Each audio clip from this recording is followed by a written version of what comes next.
Hello student, welcome back to my channel Samrat academy. Student, कल आप लोगों का हिंदी का परीक्षा है और कल हिंदी का पेपर है मेरे प्यारों चो। और हिंदी की तैयारी बिल्कुल नहीं हो पाई है मेरे प्यारों चो किसी कारणवश। और हिंदी में आप लोगों को 0% की तैयारी है और हिंदी में आप पास होना चाहते हैं मेरे प्यारों चो, तो बिल्कुल सही वीडियो पे आए हो। आज मैं आप लोगों को बताने वाला हूं कि हिंदी का एक पेपर मेरे पास है यहाँ पे 801 बीसी कोड है मेरे पास जो 2026 बोर्ड का। और इस पेपर को मेरे प्यारों चो मैं खुद सॉल्व करके दिखाने वाला हूं, बिना कुछ पढ़े बिना कुछ याद किए। ट्रिक की मदद से मेरे प्यारों बच्चों में सॉल्व करके दिखाने वाला हूं। पूरा का पूरा प्रश्न सॉल्व करके दिखा दूंगा, चाहे आपको याद हो चाहे नहीं याद हो, कोई भी प्रश्न कुछ भी फर्क नहीं पड़ता है मेरे प्यारों बच्चों। मैं मान के चलता हूं कि आपकी तैयारी 0% है और पूरा का पूरा पेपर सॉल्व करके दिखा दूंगा। बोर्ड एग्जाम की कॉपी भी मेरे पास है मेरे प्यारों बच्चों।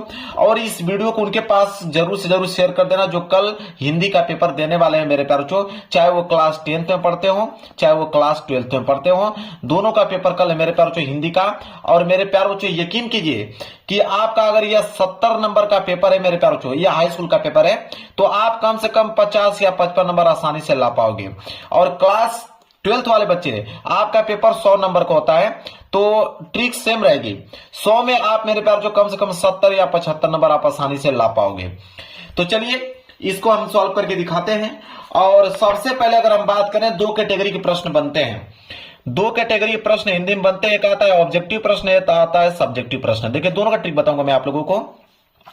एक आता है आपका ऑब्जेक्टिव प्रश्न और एक आता है आपका सब्जेक्टिव प्रश्न। तब पहले ऑब्जेक्टिव प्रश्न का ट्रिक देख लीजिए मेरे प्यारों चो। ऑब्जेक्टिव का प्रश्न का ट्रिक मेरे प्यारों चो, कोई आपको मैं बता दूं, कोई ऐसा टीचर नहीं होगा जो आपको यह बता दे कि हाँ ऑब्जेक्टिव प्रश्न का ट्रिक यह है, इससे आप 95% स्कोर सकते हो ऑब्जेक्टिव प्रश्न में। ऐसा कुछ भी नहीं होता मेरे प्यार से। ऑब्जेक्टिव प्रश्न में कोई ट्रिक नहीं मायने रखता उसमें। हाँ कुछ बेसिक रूल होता है जो कि उसमें अगर रहेगा तो वो बिल्कुल करेक्ट आंसर हो सकता है। जैसे देखिए रूल नंबर पहला, अगर कल आप पेपर देने गए हो, अगर ऑब्जेक्टिव प्रश्न में कोई 4 ऑप्शन में से इनमें से सभी ऑप्शन दिख जाए, देखिए इनमें से सभी 4 ऑप्शन दिया रहेगा, अगर चारों ऑप्शनों में से कोई एक ऑप्शन अगर इनमें से सभी दिख गया तो आप इस पे क्लिक कर दीजिएगा। मैं गारंटी लेता हूं 99% मेरे प्यारों चो ये ऑप्शन सही होता है। ठीक है। अगर रूल नंबर दूसरा कहता है कि अगर 4 ऑप्शन है, अगर उन चारों ऑप्शनों में से कोई एक ऑप्शन आ जाए कि इनमें से कोई नहीं, अगर चारों ऑप्शनों में से कोई भी एक ऑप्शन आप लोगों को दिखे कि इनमें से कोई नहीं, तो आपको यकीन मानिए कि उस वाले ऑप्शन पे आप लोगों को क्लिक करके चले आना है। 95% स्कोर रहेगा कि वाला ऑप्शन आपका सही होगा। इसके बाद मेरे प्यारे बच्चों तीसरा रूल ये कहता है कि अगर ए व बी दोनों ऑप्शन दे, ए और बी दोनों सही हैं, चाहे ऑप्शन ए और ऑप्शन 2 दोनों सही हैं, इस तरह का ऑप्शन आता है। अगर यह वाला ऑप्शन आ गया तो मेरे प्यारे बच्चों इस पे आप लोगों को क्लिक करके चले आना है, यही वाला ऑप्शन सही होगा। अब मेरे प्यारे बच्चों रूल नंबर 4 कहता है, रूल नंबर 4 यह कहता है मेरे प्यारे बच्चों कि अगर चारों ऑप्शन अलग आ जाए, ऑप्शन ए अलग है, ऑप्शन बी अलग है, ऑप्शन सी अलग है और ऑप्शन डी, और ये जो मैं 3 रूल बताया हूं ऊपर, इसमें से कोई भी ऑप्शन मैच ना करे, ठीक है, तब कौन सा नियम आप लगाओगे। तो मेरे प्यारों बच्चों यही ट्रिक होता है, मैं आपको समझा देता हूं। ट्रिक यही कहता है मेरे प्यारों बच्चों कि आप ऑप्शन ए और ऑप्शन सी पे क्लिक करके आए। ऑप्शन ए और ऑप्शन सी मेरे प्यारों बच्चों ज्यादातर ऑप्शन सही होता है। ये मैं नहीं कह रहा हूं कि 100% सही हो जाएगा, लेकिन ज्यादातर मेरे प्यारों बच्चों अभी तक 4-5 साल से मैं पढ़ा रहा हूं, 5 वर्ष हो गया मुझे यूट्यूब पे पढ़ाते हुए, और मेरे पूरा पेपर का एनालिसिस किया है। ज्यादातर ऑप्शन ए और ऑप्शन सी सही होता है। अगर 20 बहुविकल्पीय प्रश्न है, यकीन मान के चलिए कि 12 से लेकर 13 प्रश्न मेरे प्यारों बच्चों ऑप्शन ए और ऑप्शन सी सही होगा। तो मेरे प्यारों बच्चों जब आपको कुछ भी नहीं समझ में आए तो ऑप्शन ए और ऑप्शन सी पे क्लिक करके कल चले आइएगा, कोई दिक्कत नहीं, आप ऑब्जेक्टिव क्वेश्चन में पास हो जाओगे। मेन है आप लोगों का सब्जेक्टिव प्रश्न, जिसे आप लोगों को लिखना है। ये तो तुक्का भी लगा दोगे तो बाई चांस अगर सही हो गया तो बहुत अच्छी बात है, लेकिन मेन चीज होता है आप लोगों का वर्णनात्मक प्रश्न सॉल्व करना मेरे प्यारों बच्चों। खंड ब वाला प्रश्न सॉल्व करना मेन होता है। इसको कैसे सॉल्व करोगे, इसमें तो तुक्का काम नहीं करेगा, इसमें तो आपको लिख के कुछ ना कुछ दिखाना पड़ेगा। कैसे लिखना है मैं आप बताता हूं आप लोगों को। देखिए मेरे प्यारे बच्चों, जैसे खंड ब है, वर्णनात्मक प्रश्न दिया ना, सबसे पहला काम करना है कि आपको हेडिंग डालते चलना है। जैसे खंड ब है तो आप यहां डालेंगे खंड व, हेडिंग आपको छोड़ना नहीं है मेरे प्यारों बच्चों। खंड व स्केल की सहायता से इसके नीचे आप कर दीजिएगा अंडरलाइनिंग। खंड व आपने डाल दिया, एक लाइन का गैप आप छोड़ दीजिएगा और नीचे डाल दीजिएगा वर्णनात्मक प्रश्न। जो ट्रिक बता रहा हूं आप यकीन मानिए अगर इसको अपना लिया आपने तो मेरे प्यारों बच्चों फेल तो नहीं होगी, इस बात की गारंटी लेता हूं। वर्णनात्मक प्रश्न मेरे प्यारों बच्चों यहाँ पे आप हेडिंग बना लोगे, जो दिया है वही हमने यहाँ पे उतारा है। फिर मैंने स्केल की सहायता से इसे मैं अंडरलाइनिंग कर देता हूं, आप भी कर लीजिएगा ताकि दिखने में खूबसूरत लगे। अब मेरे प्यारों बच्चों अब प्रश्न संख्या 21 है। 21 बोला है कि निम्नलिखित गद्यांश पर आधारित दिए गए प्रश्न के उत्तर दीजिए, चाहे आप क्लास 10th में हो चाहे 12th में हो। गद्यांश तो भाई दोनों में देगा, ठीक है। तो गद्यांश इसमें बोला है 6 नंबर के लिए गद्यांश है। बोला है कि क वाला कीजिए या क वाला नहीं आ रहा तो अथवा करके ख वाला कीजिए। हमें कुछ नहीं आ रहा है, हम मान के चलते हैं कि हमारी तैयारी 0% है, फिर भी मैं इसे सॉल्व करके दिखा दूंगा आप लोगों के सामने। कैसे देखिए, अगर मान लीजिए क वाला करना चाहते हो तो आप यहां पे लिखोगे प्रश्न उत्तर संख्या, यहां लिखोगे प्रश्न उत्तर संख्या 21 है तो आप लिखोगे प्रश्न उत्तर संख्या 21। 21 का क कर रहे हो तो 21 का क ऐसे लिखोगे। फिर स्केल की सहायता से इसके नीचे कर दोगे आप अंडरलाइनिंग मेरे प्यारे बच्चों। इसके नीचे आपने अंडरलाइनिंग कर दिया। इसके बाद मेरे प्यारे बच्चों क वाला कर रहे थे ना तो आप यहां पे लिखोगे क और यहां पे लिखोगे संकेत। इस बात को नोट कर लो, संकेत मेरे प्यारे बच्चों लिखना बहुत कंपलसरी है। संकेत क्या होता है, कैसे संकेत लिखा जाता है, बिल्कुल आसान होता है। संकेत कैसे लिखा जाता है मेरे प्यारे बच्चों देख लो। संकेत का मतलब ये होता है कि अगर ये वाला गद्यांश कर रहे हो तो शुरू की कुछ लाइन लिख लो, जैसे सांस्कृतिक अथवा सामूहिक, इतना लिख लो। फिर डॉट डॉट करते जाओ, लास्ट की लाइन क्या है, एकता है, बस लिख दो। जैसे देखो यहां पे लिखोगे कि संस्कृति, यही था ना, संस्कृति अथवा सामूहिक, सामूहिक, संस्कृति अथवा सामूहिक, डॉट डॉट करते जाओ मेरे प्यारे बच्चों। और डॉट डॉट करते करते लास्ट की लाइन क्या था मेरे प्यारे बच्चों, मैं दिखा देता हूं। लास्ट की लाइन था एकता है, लास्ट की लाइन है एकता है, यहां पे एकता है लिख दो, बात खत्म। क्लियर है, ये काम करेगा संकेत का मेरे प्यारे बच्चों। किसका काम किया, संकेत का काम किया। संकेत जरूर से जरूर आप लोग लिखिएगा, संकेत लिखना मैंने आप लोगों को बता दिया। संकेत लिखना के बाद मेरे प्यारे बच्चों 3 प्रश्न दिए गए हैं, पहला दूसरा तीसरा। पहला है कि उपयुक्त गद्यांश का संदर्भ लिखिए। मेन चीज होता है संदर्भ, 2 नंबर इस पे भी मिलेगा, 2 नंबर इस पे भी, 2 नंबर इस पे। संदर्भ में क्या होता है कि पाठ का नाम और लेखक का नाम लिखा जाता है। तो संदर्भ अगर लिखना है, पहला वाला प्रश्न तो यहां लिखोगे आपका पहला प्रश्न। संदर्भ है तो यहां पे हेडिंग डालोगे संदर्भ, संदर्भ हेडिंग डाल दिया। अब आपको संदर्भ लिखना नहीं आता है, ना तो चैप्टर का नाम मालूम है ना तो लेखक का नाम मालूम है, लेकिन आपको लिखना है। कैसे लिखोगे देखो, तो मेरे प्यार पे लिखोगे यहां पे कि प्रस्तुत गद्यांश, क्योंकि यह गद्यांश सॉल्व कर रहे हो तो लिखोगे कि प्रस्तुत गद्यांश हमारी पाठ्य पुस्तक, प्रस्तुत गद्यांश हमारी पाठ्य पुस्तक। देखिए मैं कुछ भी याद नहीं किया हूं, अपने मन से लिख रहा हूं, आप भी उसी तरह लिख के आइएगा। प्रस्तुत गद्यांश हमारी पाठ्य पुस्तक, अब हिंदी को ब्लैक पेन से लिखिएगा कि प्रस्तुत गद्यांश हमारी पाठ्य पुस्तक हिंदी के गद्यखंड, क्योंकि गद्यांश है तो गद्यखंड लिखेंगे हम लोग, ठीक है। हिंदी के गद्यखंड में संकलित,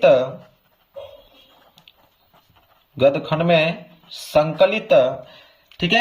अब चैप्टर का नाम लिखना है। अब चैप्टर का नाम नहीं मालूम मेरे प्यारों को, अब सपोज दैट मानिए कि चैप्टर का नाम नहीं मालूम है तो आपको किसी भी चैप्टर का नाम मालूम है। अगर आपको ममता लिखना है तो यहाँ पे ममता लिख दीजिए, यहाँ पे मित्रता लिखना है तो मित्रता लिख दीजिए, यहाँ पे भारतीय संस्कृति लिखना है तो भारतीय संस्कृति लिख दीजिए। आपका मन किया कि इससे तू न गई मेरे मन से लिखना है तो वो लिख दीजिए। मतलब किसी भी चैप्टर का नाम यहाँ पे आप लोगों को लिख देना, अगर आपको नहीं याद है तो। फिर लिखिएगा यहाँ पे चैप्टर का नाम हो गया, लिखिएगा गद्यखंड में संकलित इस चैप्टर से, चैप्टर का नाम लिख दीजिएगा। फिर लिखिएगा इस चैप्टर से लिया गया है। देखिए 0% तैयारी है फिर भी पास हो जाओगे। से लिया गया है। इसके बाद खड़ी पाई जिसके लेखक, यहां लिखोगे जिसके लेखक। अब लेखक की बात करें, लेखक का नाम भी नहीं मालूम है, मान के चलते हैं कि आपको लेखक का भी नाम नहीं मालूम है, कोई दिक्कत नहीं है, किसी भी लेखक का नाम लिख दो। आचार्य रामचंद्र शुक्ल लिख लो, या तो डॉक्टर राजेंद्र प्रसाद लिख लो, या तो जयशंकर प्रसाद लिख लो, या तो यहाँ पे बिहारी लाल जी लिख लो, कुछ भी लिख दो, ठीक है। जिसके लेखक, यहाँ पे लेखक का नाम लिख दीजिए, यहाँ पे लिख दीजिए जी हैं, मतलब लेखक का नाम, मान लीजिए कि आपने यहाँ पे डॉक्टर राजेंद्र प्रसाद लिखा है तो डॉक्टर राजेंद्र प्रसाद जी हैं। यही संदर्भ में आपको काम करना है, चाहे चैप्टर का नाम मालूम हो, लेखक का नाम मालूम हो या न हो, कोई फर्क नहीं पड़ता है, सीक्वेंस सही होना चाहिए। कुछ भी लिख दो, किसी भी चैप्टर का नाम लिख दो। पेज छोड़ने से बेहतर है, क्योंकि आपकी तैयारी 0% है, पेज छोड़ने से बेहतर कि आप लिख के आओ। यकीन मानिए कि 70 में मेरे प्यारों जो आप 40 से लेकर 45 या 50 से लेकर 55 नंबर आसानी से ला पाओगे, आप पास हो जाओगे। ठीक है, अब दूसरा प्रश्न करना है, कोई दिक्कत नहीं है, एक लाइन का गैप छोड़ो, यहां पे दूसरा प्रश्न डालो। दूसरा प्रश्न है कि हमारे देश का प्राण क्या है। अब मेरे प्यार जो हमारे देश का प्राण क्या है, इसी में से छाट लेना। जैसे लिख देना है कि हमारे प्रदेश और संप्रदाय, हमारे विभिन्न वर्ग और जातियां आपस में बंधी हुई हैं। ठीक है, और इन्हीं को देखते हुए सामूहिक चेतना ये हमारे देश का प्राण है। ठीक है, लिखा ना, हमारे देश का प्राण क्या है, संस्कृति अथवा सामूहिक चेतना हमारे देश का प्राण है। मिल गया आंसर, यहां से भी बनाकर लिखने की जरूरत नहीं, डायरेक्ट आंसर ही मिल गया कि संस्कृति अथवा सामूहिक चेतना ही हमारे देश का प्राण है। हमसे पूछा हमारे देश का प्राण क्या है, वही वाला आंसर लिख दो, बात खत्म। उसी पैसेज में से आंसर आप लोगों को मेरे प्यारों में मिल जाएगा, बहुत बड़ी बात नहीं है। नहीं भी मिलता तो आप बीच में से बनाकर लिख सकते हो, कोई दिक्कत नहीं है। बोला रेखांकित अंश की व्याख्या कीजिए। अब यहां से लेकर यहां तक अंडरलाइन किया गया, इसका व्याख्या करना है, बहुत सिंपल होता है मेरे प्यारों। मान लीजिए इसको आपने आंसर यहां तक लिख दिया, तीसरा प्रश्न करना है ना, तो तीसरा प्रश्न यहां पे लिखोगे रेखांकित अंश की व्याख्या। तो आप हेडिंग डाल लो, यहां पे हेडिंग डाल लो कि रेखांकित अंश की व्याख्या।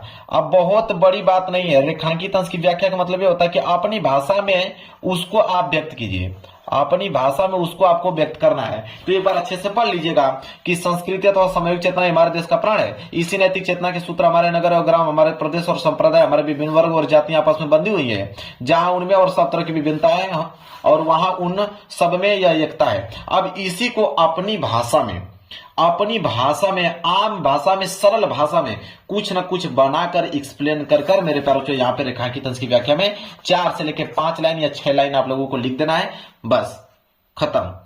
यही है मेरे प्यारों को संदर्भ, मेरे प्यार बच्चों, और रेखांकित अंश की व्याख्या, और एक प्रश्न और दिया उसको सॉल्व करने का ट्रिक। तो गद्यांश आपको समझ में आ गया ना, गद्यांश इसी तरह सॉल्व किया जाता है। चलिए आगे बढ़ते हैं प्रश्न 22 की तरफ। देखिए प्रश्न 22 है कि निम्नलिखित पद्यांश पर आधारित दिए गए प्रश्न को उत्तर दीजिए। पद्यांश में भी सेम ट्रिक लगेगा, सेम ट्रिक मेरे प्यार बच्चों लगेगा, लेकिन उसका गद्यांश लिखने का थोड़ा सा तरीका हल्का सा चेंज रहेगा, मैं बता देता हूं अभी आप लोगों को। देखिए प्रश्न 22 करना है, तो प्रश्न 22 करना है मेरे प्यार बच्चों ना, तो आप यहां पे लिख दीजिएगा, हेडिंग डालते चलिएगा, हेडिंग आपको छोड़ना नहीं है, मेन हेडिंग है मेरे प्यार बच्चों। तो लिखोगे प्रश्न उत्तर संख्या 22, प्रश्न उत्तर संख्या 22 आपने लिखा, स्केल की सहायता से इसके नीचे अंडरलाइनिंग कर दीजिएगा। अब इसमें भी क और ख दिया है, तो अगर आप क करने वाले हो तो यहाँ पे लिखिए क लिखने के बाद मेरे प्यार जो संकेत लिख देंगे तो एग्जामिनर को खूब स्पष्ट मालूम चल जाएगा कि आपने कौन सा पद्यांश किया हुआ है। संकेत लिखने का तो तरीका मैंने बताया कि जैसे उद्धव मोही शुरू की कुछ लाइन लिख दो, तो यहां पे लिख दोगे कि उद्धव मोही, फिर डॉट डॉट डॉट डॉट करते जाओगे। लास्ट की लाइन क्या है देख लो, लास्ट की लाइन मेरे प्यार बच्चों जदुनाथ, ठीक है, तो यहां लिख दोगे जदुनाथ, ठीक है, हो गया, ये संकेत का काम किया। इसके नीचे 3 प्रश्न है। पहला है कि पद्यांश का संदर्भ लिखिए, पहला प्रश्न कर रहे हो ना, तो यहां पर लिखोगे, यहां संदर्भ हेडिंग डालोगे, ठीक है, संदर्भ। अब इसमें कैसे लिखा संदर्भ जाता है, सेम वही प्रोसेस रहेगा।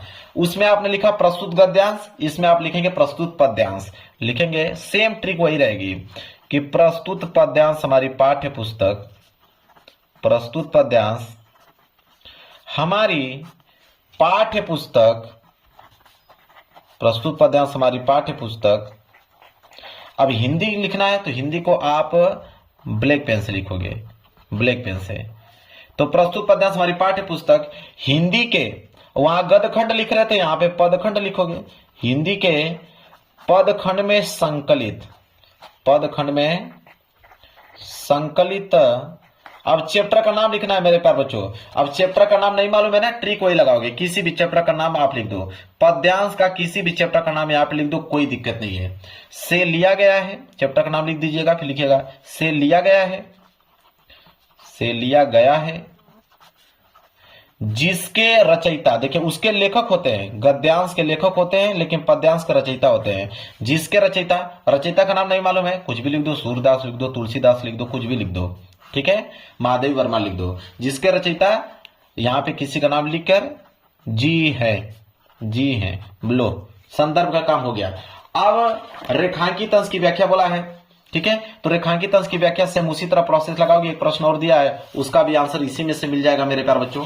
तो गद्यांश और पद्यांश आप लोगों को समझ में आ गया ना, कोई दिक्कत नहीं होना चाहिए। अब आगे बढ़ते हैं प्रश्न 23। प्रश्न 23 है कि संस्कृत का गद्यांश आ गया।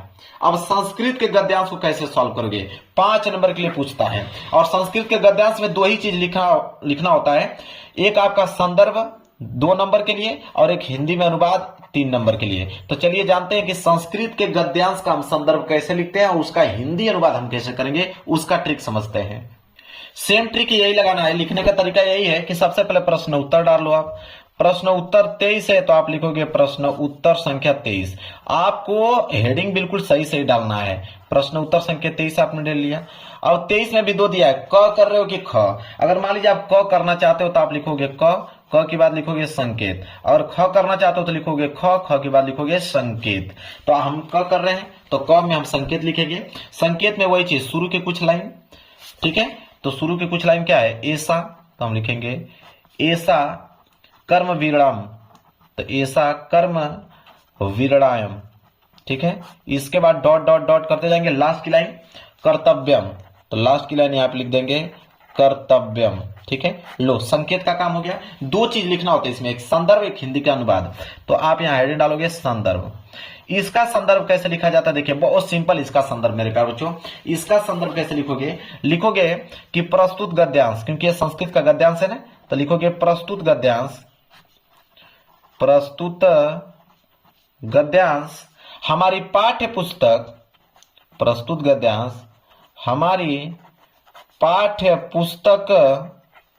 हमारी पाठ्य पुस्तक हिंदी, तो हिंदी से लिया गया है तो लिखोगे हिंदी के संस्कृत खंड, हिंदी का देखिए संस्कृत खंड से लिया गया था, हिंदी के संस्कृत खंड, हिंदी के संस्कृत खंड के, अब यहाँ चैप्टर का नाम लिखना है। अब चैप्टर का नाम नहीं मालूम ना, किसी भी चैप्टर का नाम लिख दो, किसी भी चैप्टर का नाम लिख दो मेरे प्यारे बच्चों। आपका मन कर रहा है तो वाराणसी चैप्टर लिख दो, आपका मन कर रहा है प्रभुत्व ग्रामीण चैप्टर लिख लो, कुछ भी लिख दो। और चैप्टर का नाम भी नहीं मालूम है मेरे प्यारे बच्चों, अगर चैप्टर के भी नाम मालूम नहीं है तो इसी में से नव निर्माण चैप्टर से लिया गया है, या तो आप लिख दो यहाँ पे तदनुस्तर चैप्टर से लिया गया है, या इसको लिखकर चैप्टर का नाम बता दो, या तो इसको लिखकर चैप्टर का नाम बता दो। लो अब इतना आसान कौन बताएगा, अगर चैप्टर का नाम भी नहीं मालूम है तो इसी में से किसी वर्ड को चैप्टर आप बना लो। समझ में आ गया, इतना अब आसान कोई आपको बताने वाला नहीं है, बता देता हूं, फेल तो कभी नहीं होगे। इसके बाद हिंदी अनुवाद, यहाँ पे चैप्टर का नाम लिख दीजिएगा, ठीक है, लिखिएगा पाठ से, चैप्टर का नाम लिखने के बाद लिखिएगा पाठ से लिया गया है, पाठ से लिया गया है। लो भाई संदर्भ खत्म। इसके बाद हिंदी अनुवाद करना है तो एक लाइन के गैप छोड़कर यहां पे हेडिंग डालोगे हिंदी अनुवाद। अब इसका हिंदी अनुवाद का मैं ट्रिक बताता हूं कि इसका हिंदी अनुवाद कैसे करोगे।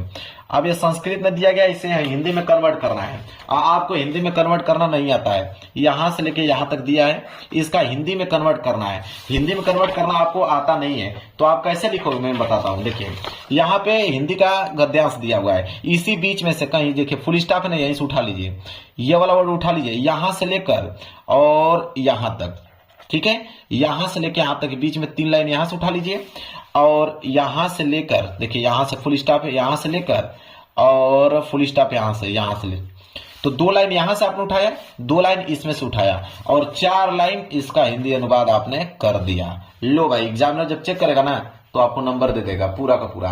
तो समझ में आ गया ना कि हिंदी का अनुवाद भी कैसे करोगे अगर आपको कुछ नहीं आ रहा है तो। चलिए अब इसी तरह मेरे प्यारे बच्चों आगे बढ़ेंगे। अगला प्रश्न देखेंगे, संस्कृत का गद्यांश हमने कर दिया यहाँ पे समाप्त। अब संस्कृत का पद्यांश आएगा।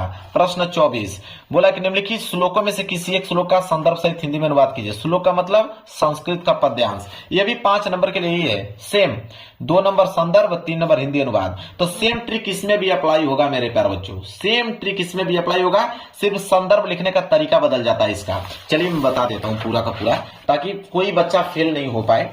तो प्रश्न उत्तर 24 है, तो आप हेडिंग डालोगे कि प्रश्न उत्तर संख्या 24।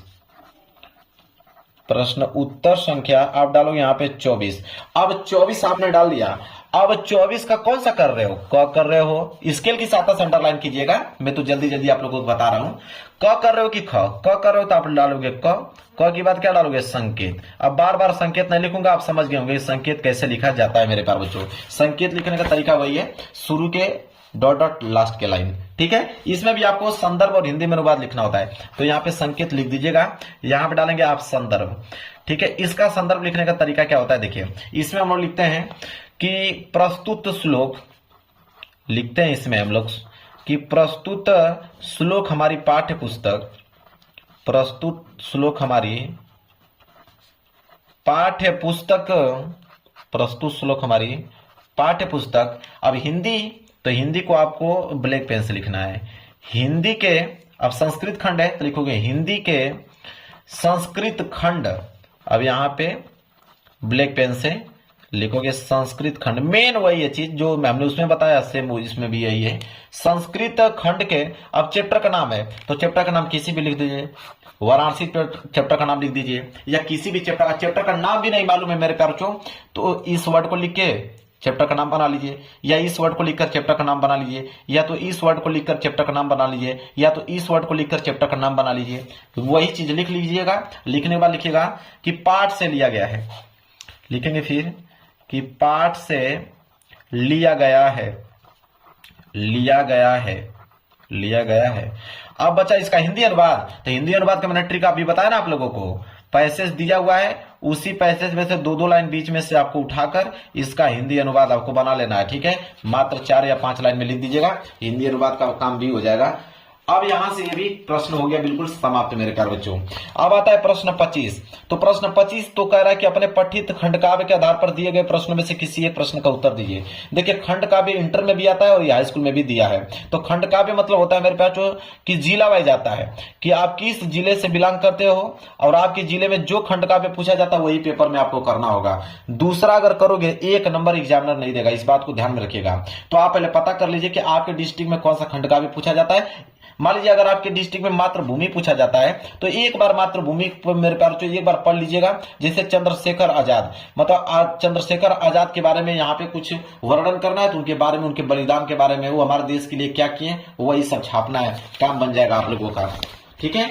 बस ध्यान में रखें जो आपके डिस्ट्रिक्ट में पूछा जाता है वही करना होगा। दूसरा कर दोगे ना तो 1 नंबर एग्जामिनर नहीं देगा, बता देता हूं आप लोगों को आगे से ही। चलिए अब हम आगे बढ़ेंगे यहाँ पे कि निम्नलिखित लेखकों में से किसी एक लेखक का जीवन परिचय देते हुए उनके प्रमुख रचना का उल्लेख कीजिए। अब मेरे प्यारे बच्चों जीवन परिचय तो सारे के सारे विद्यार्थियों को मालूम होगा, इसमें कोई सोचने वाली बात ही नहीं है। जीवन परिचय सारे के सारे विद्यार्थियों को मालूम होगा। मैं टिक आप लोगों को बता देता हूं कि जीवन परिचय लिखने का तरीका क्या है, कैसे आप लिखोगे। मान के चलते हैं कि अगर आपको आचार्य रामचंद्र शुक्ल जी का जीवन परिचय लिखना है, ठीक है, तो आचार्य रामचंद्र शुक्ल जी का जीवन परिचय लिखना है तो एक काम कीजिएगा, देखिए ऐसे लिखा है प्रश्न उत्तर संख्या 26 का क, आचार्य रामचंद्र शुक्ल।